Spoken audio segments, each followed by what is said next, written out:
I'm Leo Sidran with The Art of the Story. Today's piece comes from Doug Doyle.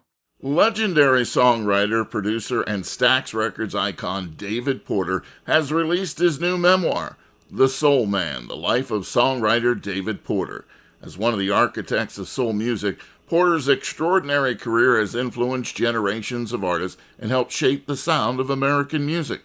I recently spoke with Porter about his memoir and songwriting. So most people, when they see the book, are immediately going to start singing Soul Man.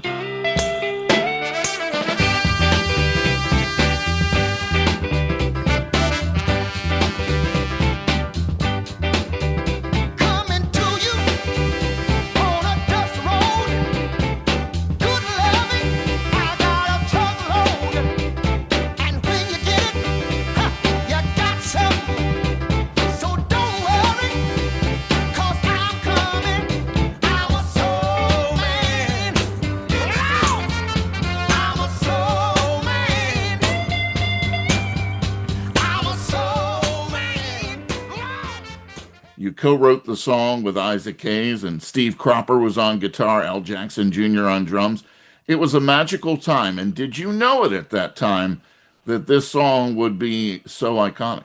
Well, oddly enough, very few songs I would feel right out of the bat, I said, this is going to be a number one song. With Soul Man, it was different. I felt that Hold On I'm Coming was going to be a hit record.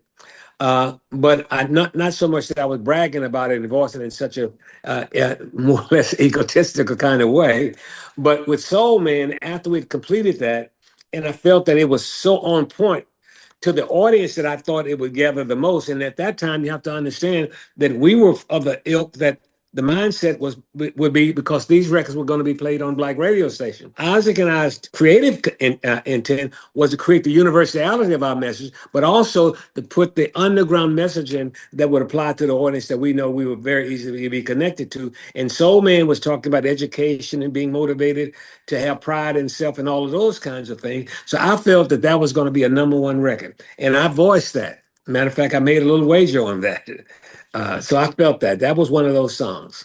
One of the reasons, as you just mentioned, is the universality of this tune, that people from all colors would be singing this tune. It didn't matter what you look like. You love the song, and that's success.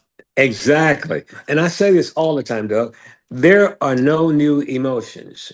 You have to find a fresh way to talk and communicate to common emotions if you want people to buy those. That was part of the technique that Isaac and I used to not bump into Motown or Burt Bacharach, Hal David writing. We had to find a fresh way to do it. And so that was the magic of Soul Man. The universality of that message was not only could relate to the people that we were targeting in a real concentrated way, but in a surface way, relate to anyone who wanted to be exceptional within themselves. In addition to that 1967 smash hit, Porter also co-wrote Hold On, I'm Coming and numerous other hits for Sam and Dave.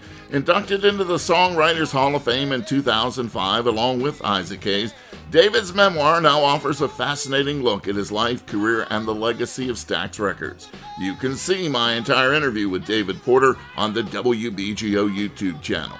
I'm Doug Doyle, WBGO News.